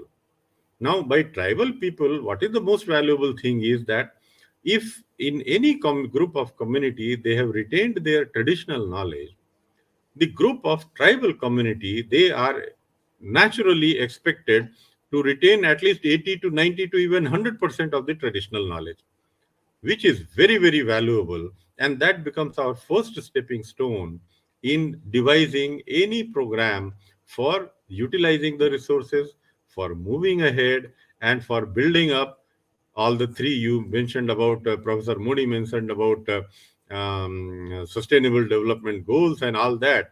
Without naming also, the one has to survive for food, for environment, for health and all, and well-being. And you have a very, very strong input about the health factor, the wellness factor. You mentioned about pharmacology. So these aspects are very, very important, and I think we should pick threads on these things. And our project proposal, initial proposal, may turn out to be a wonderful aspect of so much of diversity. So much of diversity. Getting back to the hills, you see, each slope of the hills are different. Whether we are standing on the northern side, whether we are standing on the other side, so it is just like 360-degree. So our survey and our planning, it has to be very, very specific. Let us not be afraid. Let us not be bothered that array, this is going to be a huge, very difficult task to be. No, let us go for a crude scale right in the beginning. By surveying means just traversing. Actually, traversing is number one. And as you said so rightly, we are so rich by you there that you are already acquainted with the area. So only it is to be organized in a little better way. So the 3 catch: number 1, environmental; number 2, people sustenance; number 3, the ecological and environmental wealth of the area, the biodiversity. It has to be preserved. It has to be exploited in a carrying capacity way, and it has to be preserved. So there may be number 1 priority when we come out with the priority list. For the priority list for the climate resilient agriculture project from Sanjayaguru ji will be one. The priority list for the community will be another, and the priority list for the economic exploitation, as Professor Modi time and again he talks about doubling farmers' income, and that is very crucial. It has to be central focus. So we have to keep eye on all these 3 things. To begin with, traversing, and at the same time, let us take a stock of what is already going on in our area. What has been intervened by the government officials, by the non-government officials, by the organizations, and our biggest strength is our community. Many of them, as we come across, I think they are highly educated, they are very well skilled, and and in this process, we cannot forget our village elders, our tribal elders. You see, they are just mobile, treasure moving around with you. They don't need any hard copy or any soft copy. वो उनके पास ही है. It is there, and with their own experience in the life, how the changes have happened, how the entire spectrum has gone. I think they become wonderful, and that they may become a completely separate chapter for forming a very good basis for the sustainable development. So, getting back to SMART, I think all the activities that we do, even today's presentation you made, such a good thing, the background, entire background you exposed as if you literally you conducted a sort of tour to your project area, the way you so nicely you described. So the smartness is, let us catch those finer points which will allow us to proceed further, which will allow us to do whatever we are doing in little better way, more better way. Everybody is doing it, everybody is working in the field, everybody is trying to do better, but our and your input has to be that by our knowledge base, by our experience, by our, even to that extent, modeling and other things, we have our own choice that will and prioritize, and that choice has to be prioritized both, as I said, on a time scale and on a space scale. Now, just to end, the major takeaway, these you can say major takeaway, and then I actually, by the time you were mentioning, I just noted down that community is very positive. That is what impression is, and that is going to be our biggest strength, and of that tribal community.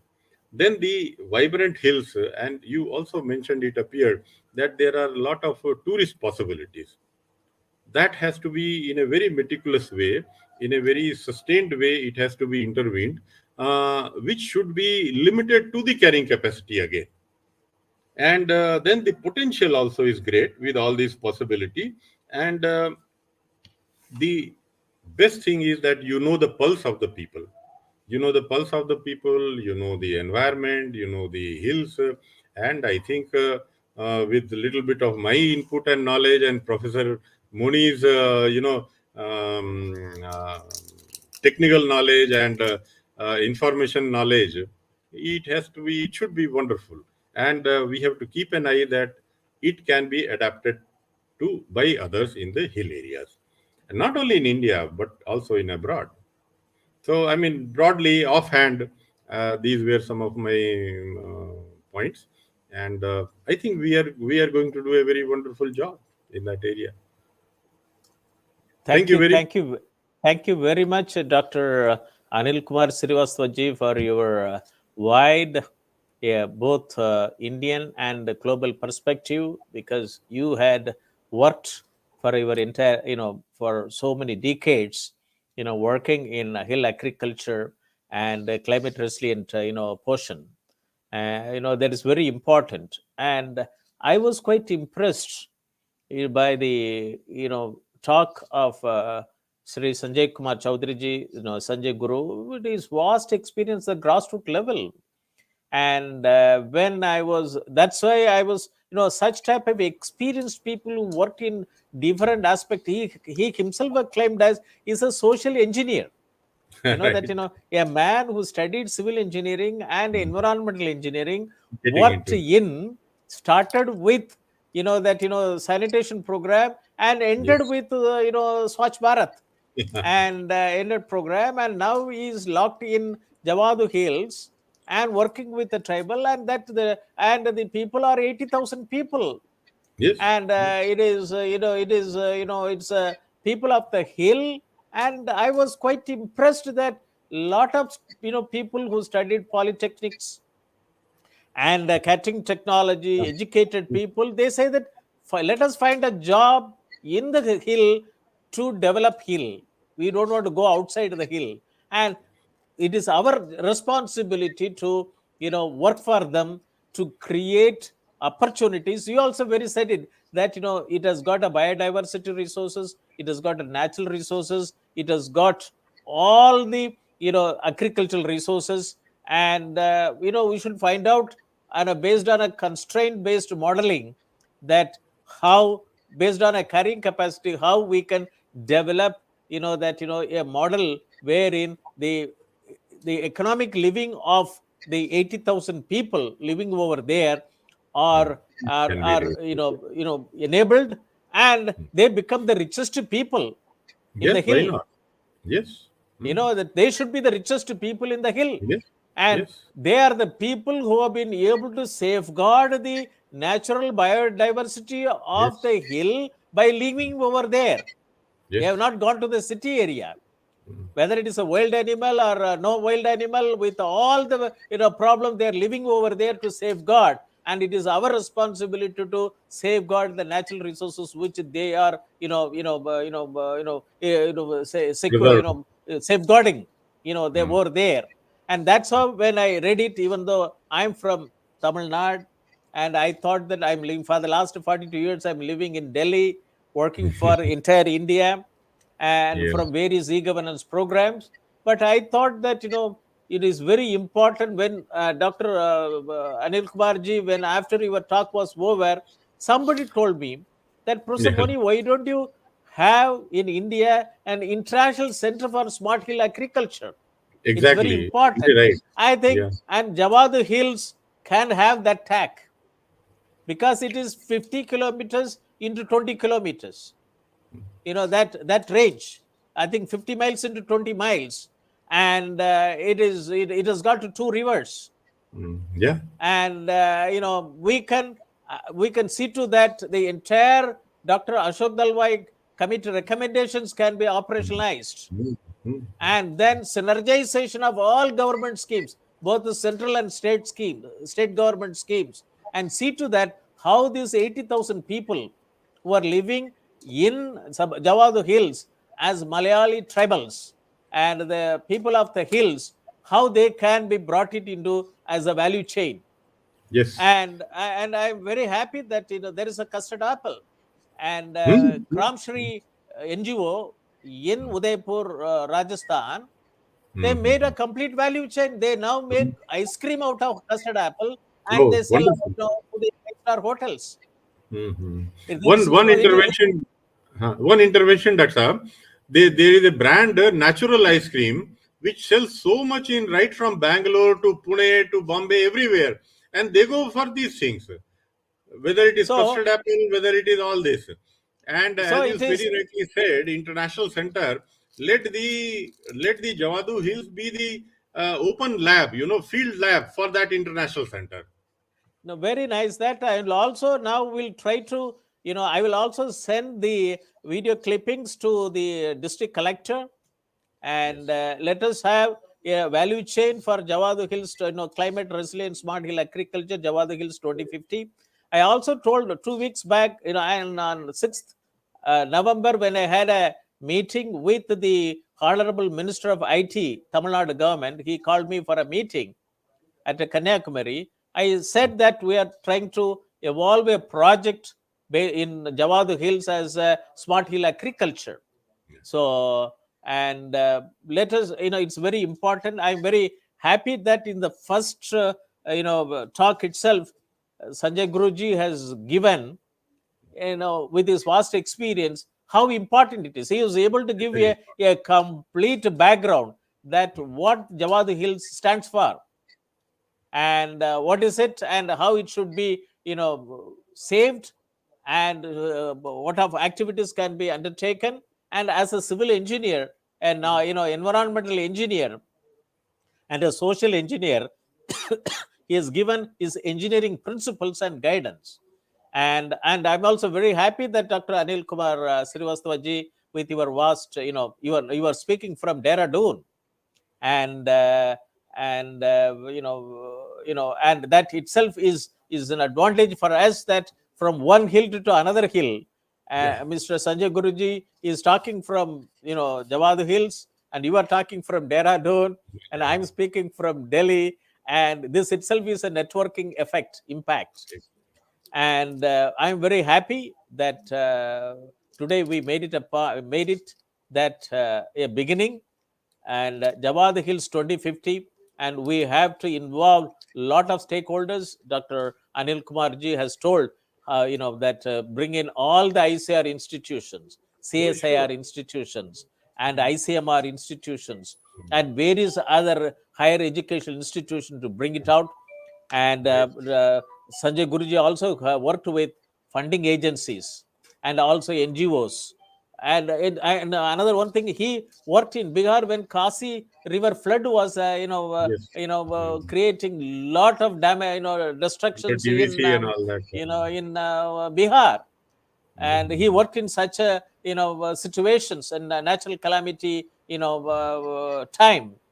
And it is our advantages that we were able to identify Sanjay Guruji, thanks to Dr. Parthasarathi Iyengar and Mr. Satyanarayan Raman, in our smarter tribal farming project, and he was able to get introduced. And when I found his important role which he has played, I thought that Javadhu Hills should be an icon project for us for smart hill agriculture. And he has come out with that, another topic is smart climate resilient smart hill agriculture, Javadhu Hills 2050. So it is a very good title, important title. Very appropriate. Work on it, very appropriate. And with this, and I would like to hear from Sanjay Guruji your final remarks. Then I will close the webinar. Over to you, Sanjay Guruji.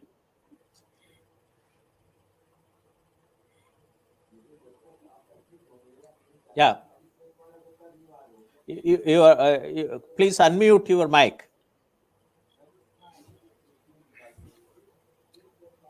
आप mic unmute कर दीजिए अपना.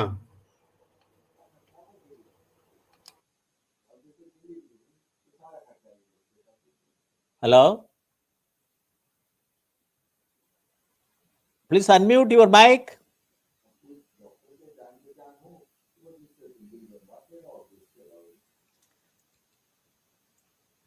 You unmute your mic. Sir, I am overwhelmed. That's all I can say in short. Although we met after a very, very long gap. Hi, sir. There was an issue. Unmuted, sir. I am very overwhelmed. Gave me the link also to Dr. for so much more time. And he was very kind. And today I am just getting like a green flag march from him. So I am really feeling good, sir. And here my problem is, sir, normally people take the project and the project giving agency pressure on them that start the project. Do something, at least put one signboard. But I have done all these activities and the people there, Dr. Saab, Srivastava Saab, they are so kind, I am telling you. See, I am started to enjoy human beings and nature. That's all. Love is life. Nothing more and nothing less. And they are having so much of faith that, sir, you are thinking for us all the time. So you are so like that. And now some intervention. Sir, basically they are not asked for anything. You will be surprised. Let me share this with you. I have not paid them any salary. Time and again they came to me for some salary and all. I told them, look here, if I will pay you some 5,000, 10,000 rupees as salary, again you will get into that same chakra of NGO versus the person. Then I will bring some big fund and take all the money, and then tomorrow you will abuse me. You will be left. You wait. You work for yourself. So this INDRALOK NGO is registered in my native place in Bihar, sir, and it is not functional. I don't take any project or I don't deal any funding with it. But I came here. I sat with the community. I have created a tribal woman as a chairman of the trust. The treasurer is a tribal. So I have done justice so that at any point of time, this project will definitely take off now with stalwarts like Dr. Srivastava ji and Professor Moni's strength of the entire nation is on him. So I am very confident I will do it. And I felt succession should be there. So this NGO is starting, again restarting only for the purpose of Javadhu, sir. I don't take any assignments. I don't go anywhere. I don't have any work. I am only work is my Javadhu is running in my mind. And sir has given me already that tribal farming opportunity also. So that will be greatly impacting them. And I want to be like a family with those people. They are giving me land. They are telling me, you take Swamiji. I said, no, Swamiji will be in his house only, not come there. So I am very, very happy, sir. And if we can further, you can guide me on specifics, how we have to go about it.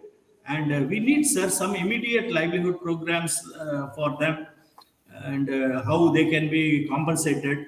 And all these people, sir, around 10 of them, we can train them to the level of using the GIS pointers and things like that.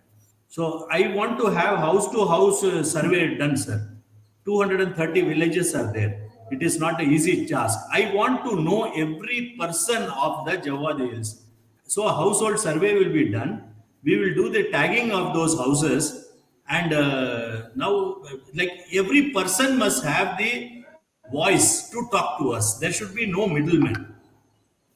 The Jawad Hills has been suffering. Lot of money has been going there. But some or the other NGO or middlemen come in the picture, and these people are not able to even convene at one point. The terrain is so tough. So I feel no, I feel them like my family, and I feel they should not be cheated anymore, and they should No, get the work. it's a God is great, and let the technology, facilitate all the stakeholders and shareholders. And it's very important that today we met and we talked, and this open forum discussion, national webinar series on doubling farmers' income by 2022 is created all avenues for it is a open source, open technology, and open database, open mind, and so on and so forth. And let us prepare an approach paper, maybe about 10 pages, and for circulation, to district administration, Ministry of Forest and Environment, Niti Aayog, and through the university it will go, and that is very important. Let us, and let us also bring in all technology-based networking. And if it is 220, about 80,000 people, even if you put per house 4 people, it's about something like 20,000 houses are there, 12 gram panchayat. And let us network them as a smart hill project, and let us try to bring in necessary support through a feasible project. And let us do that, because all the agriculture commodities should be integrated with the global value chain. And it is a natural product, and it should be with integrated with the global value chain and processed one, not go as a raw material. That is our area. And you will also talked about wild greens, and it will grow on its own on seasonal time. They're all we should identify and see to that what type of medicinal values, and you can have it. And we'll also bring in that Dr. Manivel. He is in CTCRI, Veda Sandur, ICAR, CTCRI, that Central Tobacco Research Institute, CTRI, Veda Sandur, and in Tindukal district. He himself is an expert on medicinal and aromatic plant, researcher. So let us also bring him, and it is a big scientific technological strength with strong administrative support from Thiruvannamalai district. We should move ahead for achieving smart climate resilient smart hill agriculture Javadhu Hills by 2050. With this, I would like to thank all of you, both Dr. Sanjayaguru, our guest speaker today, and Dr. Anil Kumar Sirvasaji. And I thank our Honorable Chancellor, Honorable Vice Chancellor, faculty members, and participants, both from I will India be and abroad, devoted to who this, sir. I will be participated. totally devoted to this. I need all your blessings and a lot of Thank you. inputs. And Thank you, sir. I'm going to overwhelmed, and let us network all the people concerned. The immediate requirement is that let us join together to prepare an approach paper for circulation. So we'll also create a separate, value chain one with respect to Javadhu Hills. And with that, I would like to, thank every one of you, and the participants who participating from both India and abroad, and the research students, startups who have interest in smart hill agriculture. Please join with us. Thank you very much, and we'll close the webinar and leave the studio. Thank you.